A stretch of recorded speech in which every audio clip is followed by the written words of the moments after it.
T7.8. Which of the following statements about the sampling distribution of the sample mean is incorrect?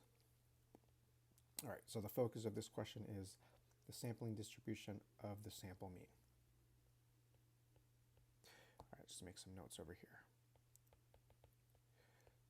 Sampling distribution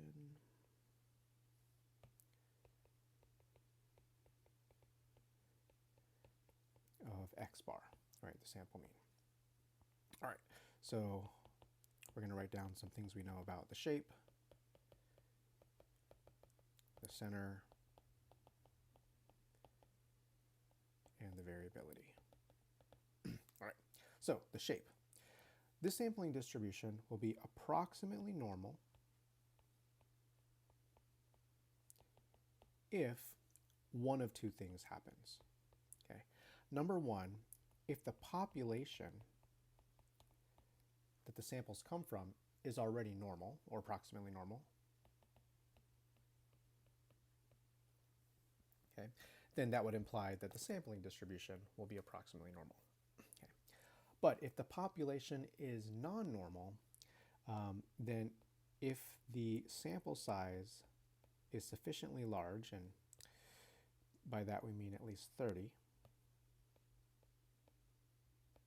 I can't write today, 30, then the sampling distribution will have an approximately normal shape. This, by the way, is the central limit theorem, right? That when you have a sufficiently large sample size, the sampling distribution has an approximately normal shape, even if the population is non-normal. All right, the center. Okay, so we measure the center using the mean. Okay, so the sample means, or all our estimates, will center around the true mean. Okay, and then for variability, which we measure using the standard deviation, okay, that can be calculated using the square root of, it's the population standard deviation divided by the square root of the sample size. All right, these two formulas are on the formula sheet. You don't need to memorize them. All right, so let's go through the choices and see which are true and which are false. Okay, A, the standard deviation of the sampling distribution, so talking about this over here, will decrease as the sample size increases. Okay. Now think about it. The sample size is in the denominator. So as the denominator gets bigger, the whole expression as a whole gets smaller. So it will decrease. Okay. So that's a true statement. Okay. B, the standard deviation of the sampling distribution measures how far the sample mean typically varies from the population mean. Yes, that sounds like what standard deviation measures, right? The typical distance from the mean, in this case from the population mean. So that's a true statement. C, the sample mean is an unbiased estimator of the population mean. Well, that's true if it's a random sample.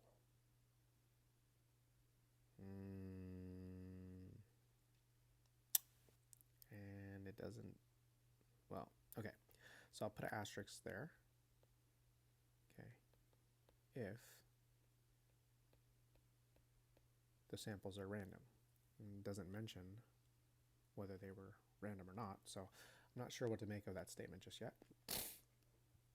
D, the sampling distribution shows how the sample mean is distributed around the population mean.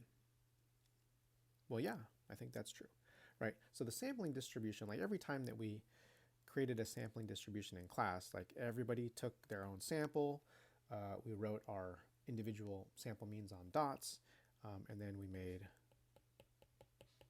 dot plots, posters, right? So these dot plots show how all the different sample means that we constructed from all the different samples that we took are distributed around the true mean. The true mean is probably going to be here, assuming that the samples are random.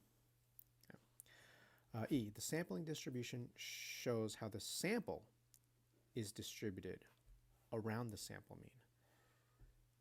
No, that's the false statement.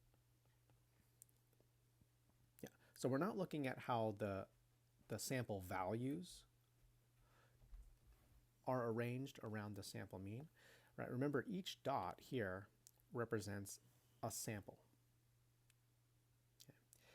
Okay. And not just a sample, but the mean from that sample, right? So this dot is a sample that produced a very large mean. This dot to the left is a sample that produced a very small mean. This dot right here is a sample that produced a very average mean. Okay. Right, so we're looking at how the sample means, those values from all the samples, are distributed. Okay, I'm just rambling now. Okay, so E is false, so that means C must be true, and I guess we're assuming that these are SRSs, simple random samples.